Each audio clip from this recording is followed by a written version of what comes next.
Hello students, you know it's Saturday today and it's time to our objective question session number 19, including the topic Biot-Savart law and motion of the charged particle in the magnetic field. So enjoy the session till the end with me. Okay, let's start our session. So your question number 1 of this session 19 is, now you can see on your screen, the first question is, a horizontal overhead power line is at a height 4 meter from the ground and carries a current 100 ampere from east to west. The magnetic field directly below it on the ground is given mu naught equals to 4 pi into 10 to the power minus 7 Tesla per meter ampere.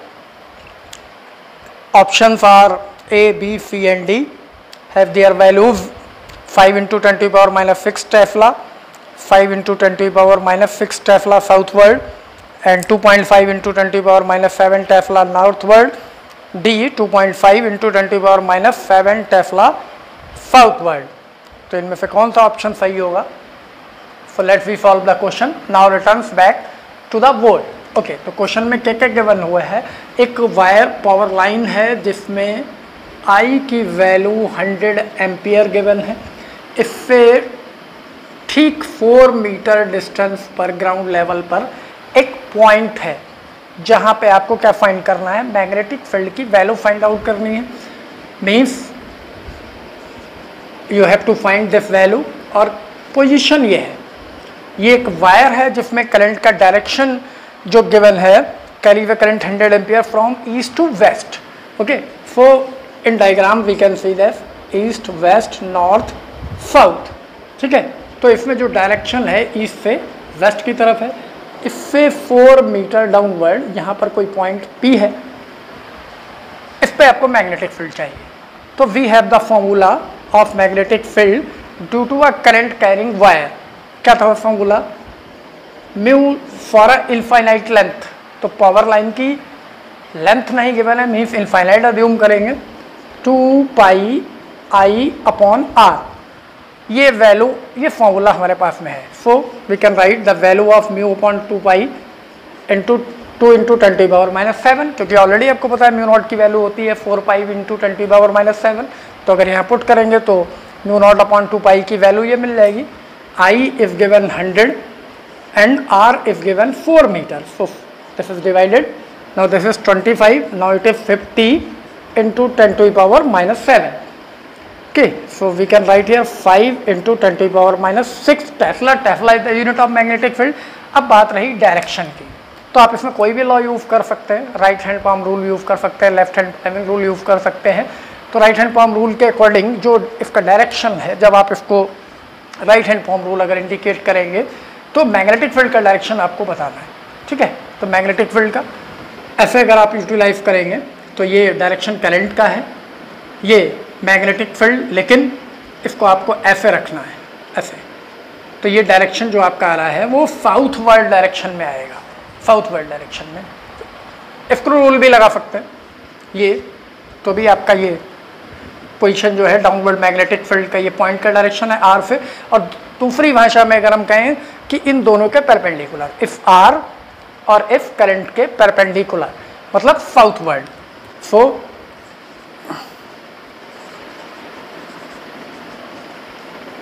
Southward is the direction.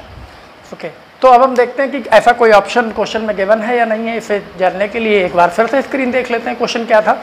Okay, so now you can see on your screen your option B has the value 5 into 10 to the power minus 6 Tesla and southward direction. तो its correct option is option B. Now returns back to the board. Okay, तो इसका जो सही answer है option में वो है answer V. तो you can note down the solution of this question by pausing the screen, by playing the video again and again. Okay, okay. Okay, now our second question, question number 2, or for this question you can see on your screen.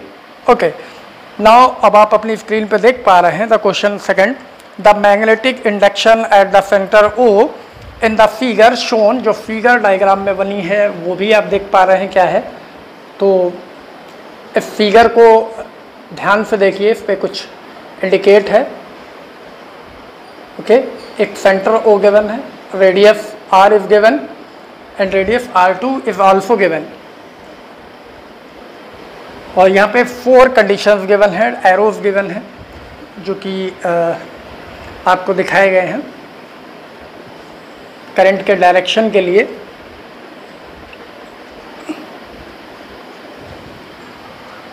और जिनको values भी notice है, जिन पे 1 2 3 4 1 2 3 and 4, diagram को ध्यान से एक बार check कर लेना है आपको।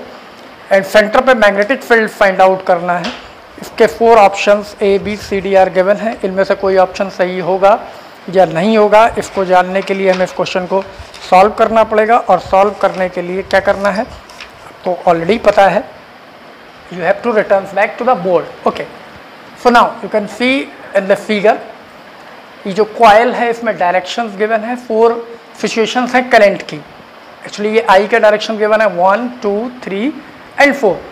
तो इस सेंटर पे मैग्नेटिक फील्ड फाइंड आउट करना है। तो सबसे पहली चीज़ जो कॉन्सेप्ट अंडरस्टैंड करने के लिए हम देखते हैं, ये जो करंट का डायरेक्शन ये है जो जस्ट सेंटर के सामने है। तो करंट अगर हम इस लाइन को यहाँ पे मिलाते हैं तो ये जो सेंटर है वो ठीक उसी करंट कैरिंग कंडक्टर पे आ जाएगा, ये पॉइंट O। और करंट कैरिंग कंडक्टर से इस पॉइंट की डिस्टेंस जो होगी एक्चुअली 1 और 2 3 करंट के लिए वो कितनी होगी, 0। तो इन द फॉर्मूला जो वैल्यू है हमारे पास में वो क्या है, करंट कैरिंग कंडक्टर μ0/2 पाई, अभी लास्ट क्वेश्चन में हमने यूटिलाइज की, μ0/2 पाई I/R। R is 0 here, so the magnetic field due to the first position, this is V1 and V3 is equals to 0 because the R is 0, means distance जो है वो हमारी 0 है। अब ये 2 रीजन बचे हैं 2 एंड 4, इनके लिए हम फाइंड आउट कर लेंगे। तो क्या है, magnetic field due to a current carrying circular coil, जिसका फॉर्मूला हमारे पास में होता था V इक्वल्स टू μ0I/2R। ये एक्चुअली फॉर्मूला है, लेकिन यहाँ ये हम फॉर्मूला यूज़ नहीं कर सकते क्योंकि हमने जब इस फॉर्मूले को ड्राइव किया तो इसका एक्चुअल फॉर्मूला जो होना चाहिए वो क्या है, बायोट-सावर्ट लॉ यूटिलाइज करते हैं। और बायोट-सावर्ट लॉ में μ0/4 pi I dl sin theta is 90, radius and tangent are perpendicular to each other upon R के R स्क्वायर के, इसको और इसको हम क्या करते हैं, इंटीग्रेट करते हैं फुल वैल्यू के लिए, ये dv है शॉर्ट। और जब हम v कैलकुलेट करते हैं तो हम क्या करते हैं, दस μ0/4 pi I upon, for this situation if the R is capital, radius, so R square and integration of dl is in a limit over a whole loop, पूरी लूप पे इंटीग्रेट करते हैं। लेकिन यहाँ कितनी है, जस्ट हाफ है, तो इंटीग्रेशन लिमिट यहाँ पे कितनी होगी, 0 to पाई R, आधी सर्कमफेरेंस ही तो वर्क कर रही है। तो इसकी मीन्स इसका इंटीग्रेशन 2 पाई R ना होकर जस्ट पाई R होगा। तो देखते हैं μ0/4 pi I/R square into pi R। Now 1R is cancelled here, the formula is μ0/4 pi I/R, pi I/R। ये फॉर्मूला है actually magnetic field semi circular arc, current carrying arc के लिए। तो अब वैल्यू क्या है, V2 यहाँ पर इसकी वजह से और V4 इसकी वजह से, और ये रेडियस R1 है और ये रेडियस R2 है। तो now V2 is equals to μ0/4 pi I, current is same, pi I/R1 from the formula, and B4 for this current μ0/4 pi I/R2. So as we can see here, the magnetic field is inversely proportional to the radius of circular arc. So here we can see the R1 is less than that of R2. तो जो distance कम है उसका magnetic field ज़्यादा होगा, means V2 should be greater than V4. V2 की value V4 से ज़्यादा होगी। Resultant magnetic field at the centre, तो आपको पता है कि अगर इसमें कोई भी रूल लगाएंगे, थंब रूल भी लगाएंगे, तो ये करंट का डायरेक्शन, ये अगर हम लेंगे कर्ल के डायरेक्शन में, तो थंब किधर होगा, along to the direction of magnetic field means inward, और जब इसी को हम रिवर्स करेंगे कर्ल के डायरेक्शन पे ऐसे, तो ये आउटवर्ड। तो direction of magnetic field B2 and B4 are opposite, means the resultant should be the subtraction of B2 minus V4. So the final magnetic field here is V equals to V2 minus V4 by putting this value. अगर इन values को मैं यहाँ पे put कर देते हैं तो this term is common, mu naught upon 4 pi, pi I is common, mu naught upon 4 pi, pi I, pi I, okay, into 1 upon R1 minus 1 upon R2. This pi is cancelled here. This is mu naught I upon 4, 1 upon R1 minus 1 upon R2. This is the magnetic field due to this given arrangement in the question.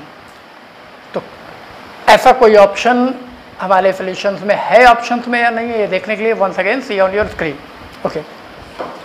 So now you can see on your screen option A has the value mu naught I upon 4, 1 upon R1 minus 1 upon R2. So its right option is A. Now returns back to the board. Okay.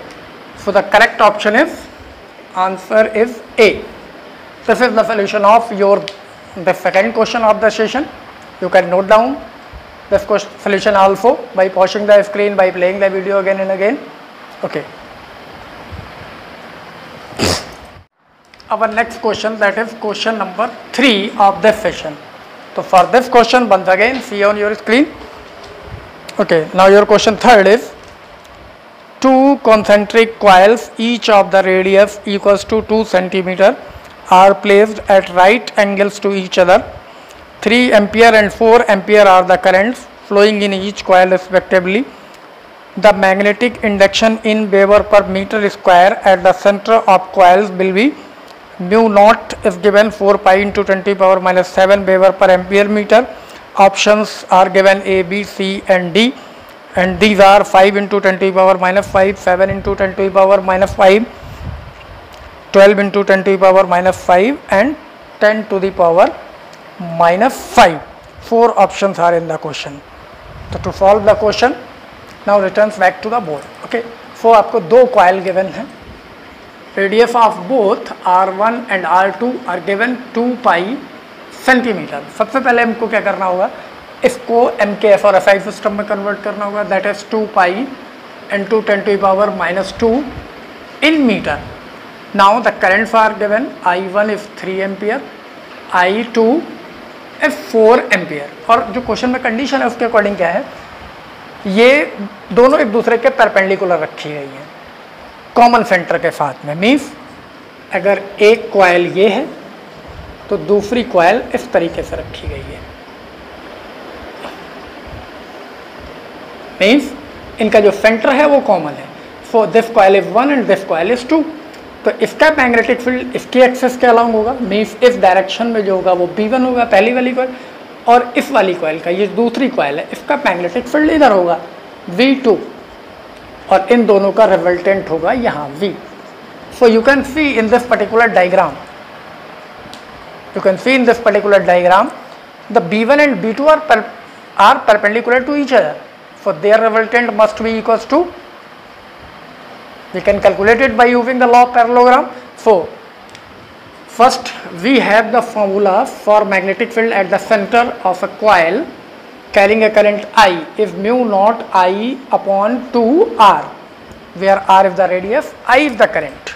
So current are given in this coil. The first coil is 3 ampere and in this coil it is 4 ampere.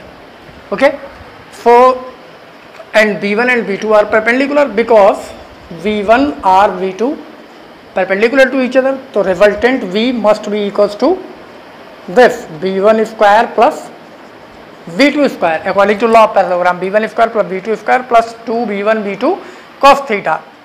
and angle between them is 90, that's why cos 90 is 0.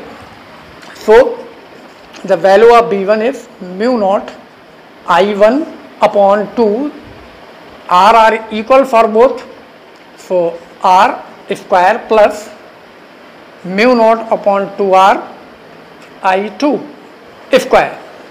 So we can see here mu naught upon 2R are common in both the terms, so its square is common. We can take this outside the square root, that is mu upon 2I is taken outside. So in root I1 square plus I2 square. So value of mu naught is 4 pi into 10 to the power minus 7. The 2 value of 2 is 2 pi into 10 to the power minus 2, and under root I1 square, that is 3 square plus 4 square. So on solving this, we have here we can cancel this value, 2 into 2 4 pi, this 4 pi is cancelled out by this, remaining term is 10 to the power minus 5. So it is equals to 10 to the power minus 5. This is 9 plus 16, now this is 25. The square root of 25 is 5. So this value is 5 into 10 to the power minus 5 Tesla.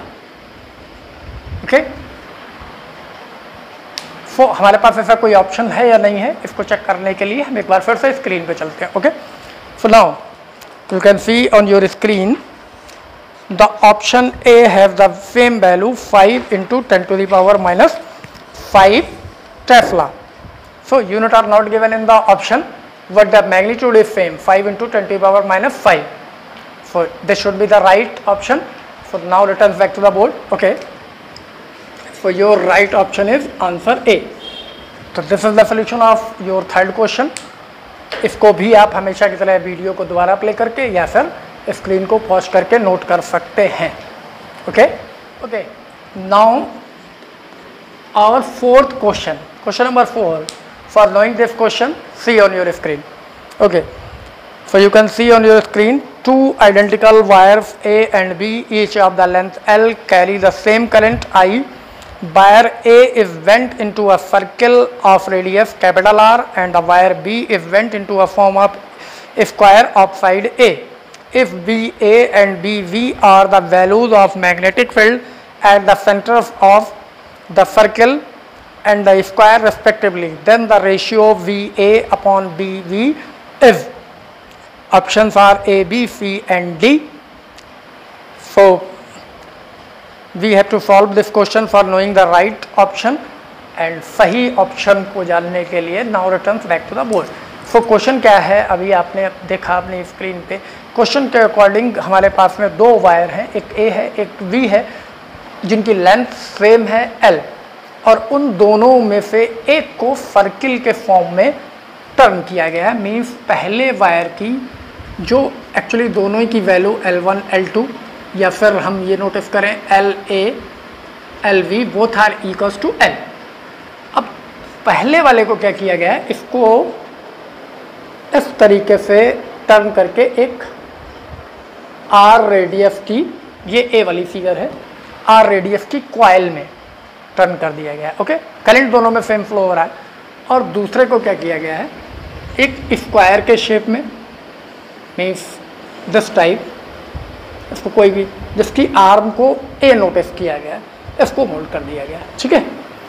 ये B wire के लिए, और इन दोनों में ए और B के magnetic field का ratio चाहिए. तो बिल्कुल सिंपल सी बात है कि magnetic field at the centre of coil, इसके सेंटर पे और इसका सेंटर. इसका सेंटर क्या हुआ, intersection point of the diagonals, जो भी स्क्वायर है, ये इसका सेंटर है. ये इसमें इस तरीके से करंट फ्लो करा सकते हैं, ऐसे ही इसमें करंट फ्लो करा सकते हैं. जो भी आई है, करंट दोनों में सेम आई, यहाँ भी आई है और यहाँ भी आई है. अब देखते हैं पहले, अगर हम ए के centre B A means magnetic field at the centre of A, जो हमने कॉइल के फॉर्म में टर्न कर रखा है, उसके सेंटर पे में, तो सेंटर पे मैग्नेटिक फील्ड का फॉर्मूला क्या होता है कॉइल के, mu not I upon 2R. तो हम यहाँ पे वही प्लेस कर देंगे, mu not I upon 2R actually. लेकिन हमें आर तो पता नहीं है, हमें तो लेंथ पता है दोनों की इक्वल, तो इसको लेंथ के फॉर्म में कन्वर्ट करते हैं। तो हमें पता है कि ये जो उसकी पूरी सर्कमफेरेंस होगी वो इसकी लेंथ के इक्वल होगी, तो रिजल्ट ये होगा जो लेंथ है उसी को हमने सर्कमफेरेंस बनाया तो 2πr होगा।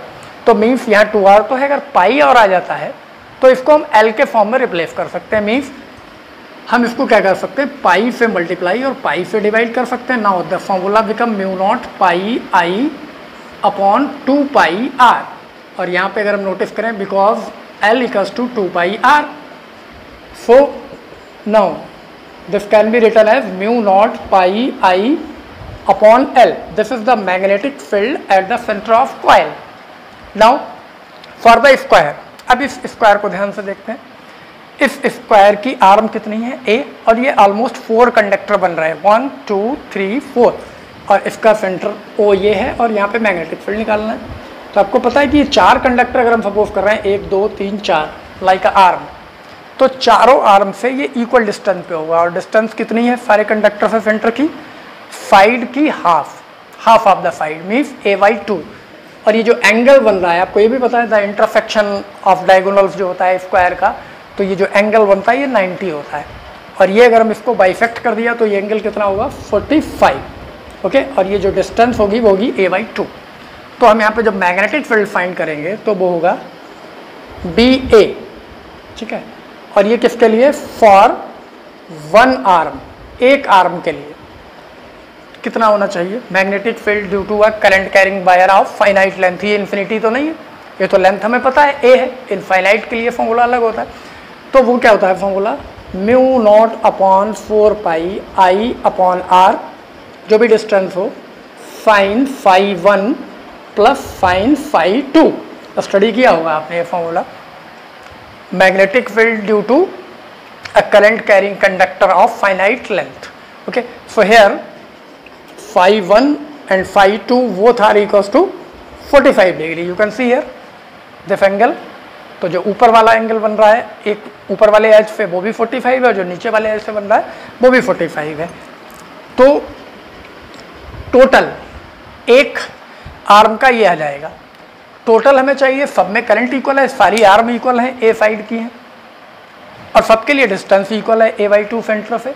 तो इसका मतलब एक करंट का, 2 करंट का, और इस करंट को अगर हम थंब रूल लगाएं सबके मैग्नेटिक फील्ड का डायरेक्शन एक ही आएगा, ओके।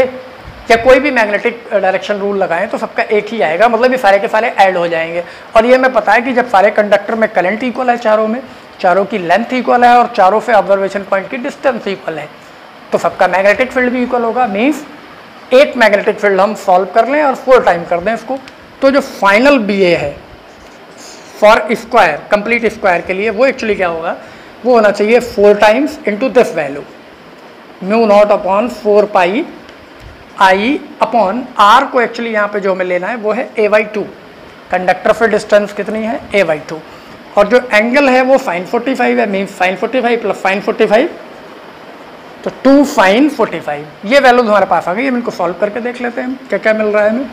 तो जो हमें यहाँ पे मिल रहा है वो देखिए क्या है, वो है ये 2 रिवर्स होकर ऊपर आ जाएगा, 2 इंटू 2 ये 4 हो जाएगा, 4 इंटू 4 ये हो जाएगा 16 μ0 आई ऑलरेडी है अपॉन, यहाँ देखते हैं क्या मिल रहा है, 4 a को हम अलग कर लेते हैं, पाई को अलग कर लेते हैं, और sin 45 की वैल्यू 1/√2 यहाँ से अलग कर लेते हैं। अब ये आप सोच रहे हो ये 4a हमने अलग क्यों किया, 4πa था, 2 तो रिवर्स होकर ऊपर चला गया। 4a अलग इसलिए किया, the parameter of this whole square 4a के इक्वल होगा, जो लेंथ थी उसी से स्क्वायर बनाया, तो यहाँ जो सिचुएशन होगी वो l किस में कन्वर्ट हो गया, 4a में, a plus a plus a plus a 4 times. So here we can write, because l equals to 4a here, so we can write this 16 μ0 i upon pi √2 तो already है यहाँ पे, √2 pi l। ये आ गया square के centre पे magnetic field, ठीक है। चाहे तो आप यहाँ सफिक्स में स्क्वायर यूज कर सकते हैं। तो फाइंड आउट हमें क्या करना है, नाउ VA अपॉन V, और इन वैल्यूज को हम डिवाइड करके देखते हैं। एक ही वैल्यू ये आई थी हमारे पास, this one for a circular loop, μ0 pi i upon L, okay. और B की वैल्यू ये आई है, इसको अगर हम जब पुट करेंगे डिवाइडेड बाई दिस तो रिवर्स होकर मल्टीप्लाई हो जाएगा, means √2 pi L upon 16 mu naught I। तो सबसे पहले तो देख रहे हैं I कैंसिल हो रहा है, फिर हम देख रहे हैं म्यू नॉट कैंसिल हो रहा है, फिर हम देख रहे हैं ये L भी कैंसिल हो रहा है। बच क्या रहा है एक्चुअली, बच रहा है √2 pi into pi square upon 16। इसको अगर हम सॉल्व करें क्या करते हैं, √2 से मल्टीप्लाई कर दें, √2 से डिवाइड कर देते हैं, देख लेते हैं एक बार। √2 तो 2 इंटू √2 मीन्स 2 हो गया, 2 16 से कट होगा 18 हो जाएगा। तो ये फाइनली पाई स्क्वायर अपॉन 8√2 ये वैल्यू आ गई। तो means BA upon BV is equals to pi square upon 8√2। This is the solution of this given question. तो पहले चेक करते हैं कि क्या ऐसा कोई ऑप्शन गिवन है। Okay, so once again see on your screen. So now अब आप अपने स्क्रीन पे देख पा रहे हैं कि हमारे पास में जो ऑप्शन सी है उसकी वैल्यू वही है जो हमने सॉल्व की है, that is pi square upon 8√2। तो इस क्वेश्चन का सही सोल्यूशन होगा option C. So now returns back to the board. Okay, so it's right option is answer is C. ये इस क्वेश्चन का सोल्यूशन हो गया।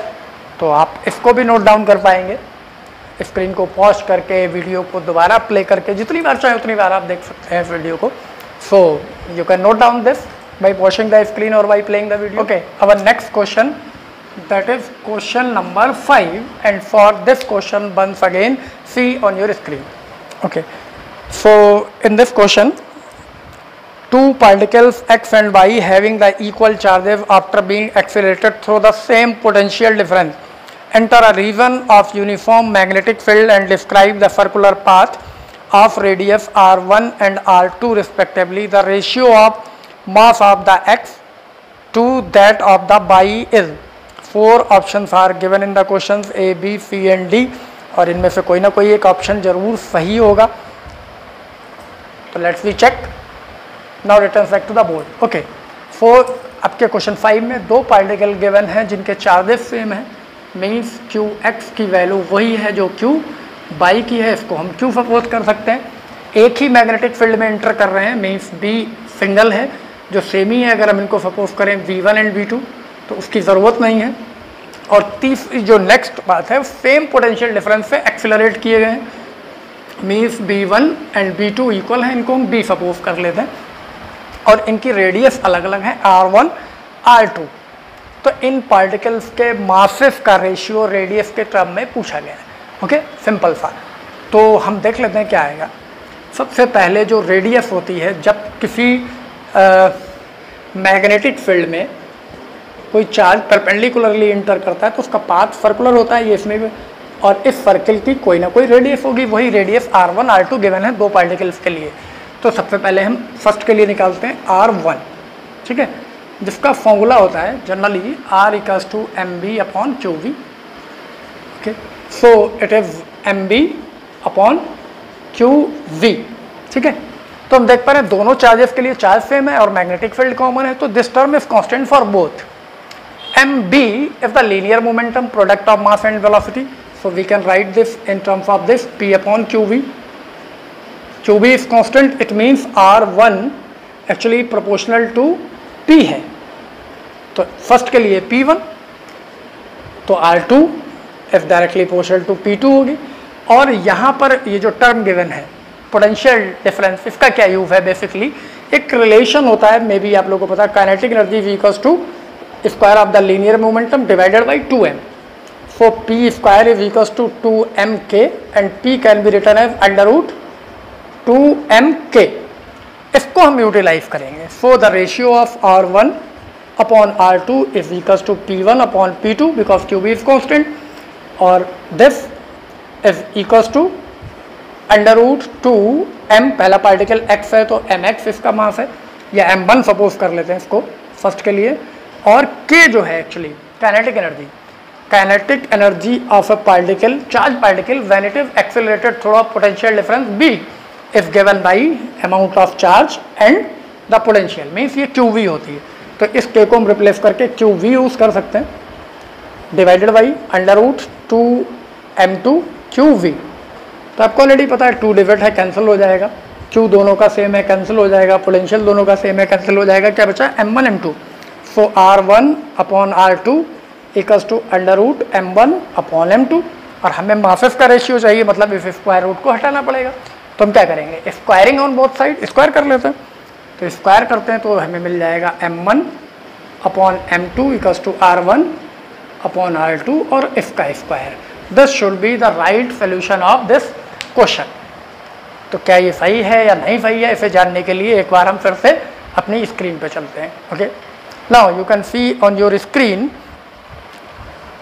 We have the 4 option A, B, C and D, और इनमें से एक ही ऑप्शन है जो कि ऑप्शन C है, जो हमारे सोल्यूशन से मैच कर रहा है, जो मासेस का रेशियो है R1 plus R2 whole square. तो C ऑप्शन इसका सही आंसर होगा। Now return back to the board. Okay, so it's answer is option C, ये इसका आंसर हो गया। ओके, इस क्वेश्चन को भी आप नोट कर लेंगे solution wise. Okay, now our next question, question 6, and this is the last question of this session.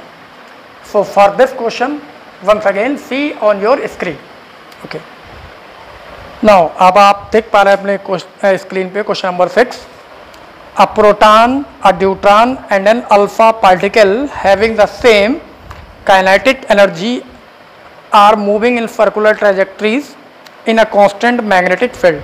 If Rp, Rd, R alpha denote respectively the radii of the trajectories of these particles, then option A, B, C and D इनमें से कौन सा option सही है, ये आपको बताना पड़ेगा, और ये आप तभी बता पाएंगे जब आप क्वेश्चन को सॉल्व करेंगे। और सॉल्व करने के लिए now return back to the board.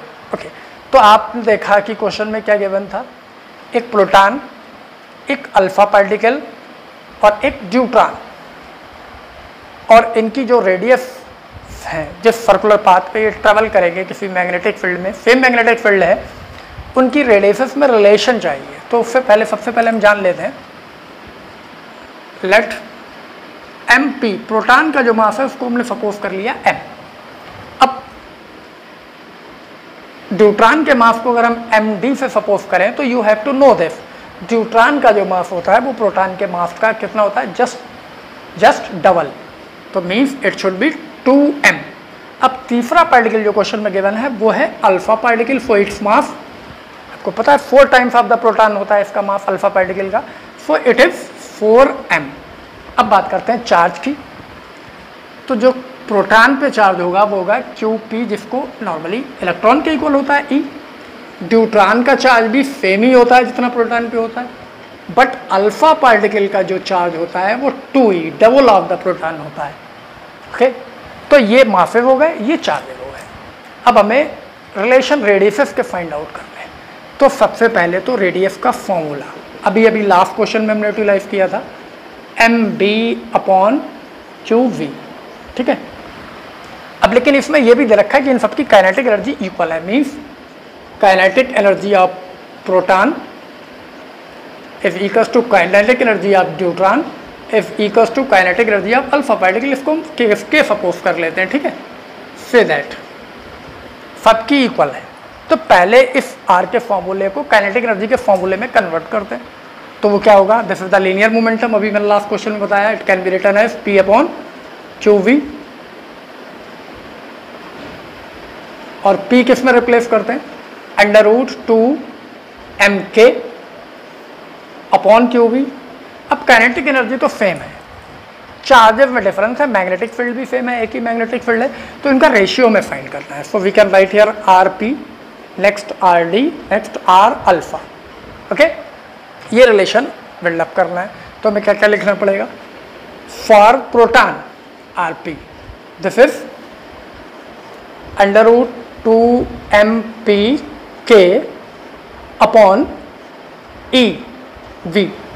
Okay,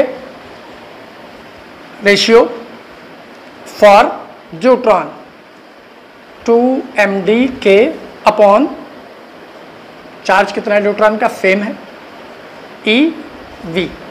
and third one under root 2m alpha k upon 2e if charge here v. So you can see here this v cancel हो जाएगा in ratio में, e cancel हो जाएगा in ratio में, k cancel हो जाएगा क्योंकि ये इक्वल्स हैं सारी, जो बचा 2 कैंसिल हो जाएगा। तो ये बचेगा क्या क्या, एक्चुअली बचेगा यहाँ पे under root M P okay upon 1, तो ये पूरा टर्म हमने हटा दिया। रेशियो नेक्स्ट एम डी फिर से अपॉन 1 और नेक्स्ट यहाँ पे एम अल्फा अपॉन 2। ठीक, अब इनकी वैल्यूज प्लेस कर देते हैं। एम पी का मीन्स एम, एम डी का मीन्स यहाँ पे देख सकते हैं आप डबल 2m, और थर्ड इसका means 4 under root 4m upon 2। इस 4 को रूट से बाहर ले आए तो 2 हो जाएगा, 2/2 इज 1, मीन्स ये रेशियो फिर से 1 हो गया। Means now we can write, अब ये सारे ही m कैंसिल आउट हो जाएंगे तो ये रेशियो हुआ 1, फिर दूसरा रेशियो हुआ रेट 2 और तीसरा रेशियो फिर से 1 हो गया। ठीक है, ये 2 तो कैंसिल हो जाएगा स्क्वायर रूट लेने के बाद में, तो ये रेशियो आ गया। इन रेशियो से हम चेक कर लेंगे कौन सा रिलेशन है, देखते हैं। अगर हम are P upon R D को सॉल्व करें, are P upon R D, तो पहले दो रेशियो 1 अपॉन रूट 2, और आर पी और आर अल्फा को सॉल्व करें, आर पी और आर अल्फा को, तो क्या आ जाएगा, ये रेशियो आएगा 1/1 मतलब 1। मीन्स आर पी और आर अल्फा जो होंगे वो एक्यूरेटली इक्वल हैं, इन पे कोई फर्क नहीं पड़ रहा है, आर अल्फा और आर पी इक्वल हो रहा है। अब किसी दूसरे से कंपेयर कर लेते हैं इसको, जो लाइक आर पी और आर ड्यूट्रॉन के साथ कंपेयर कर लेते हैं।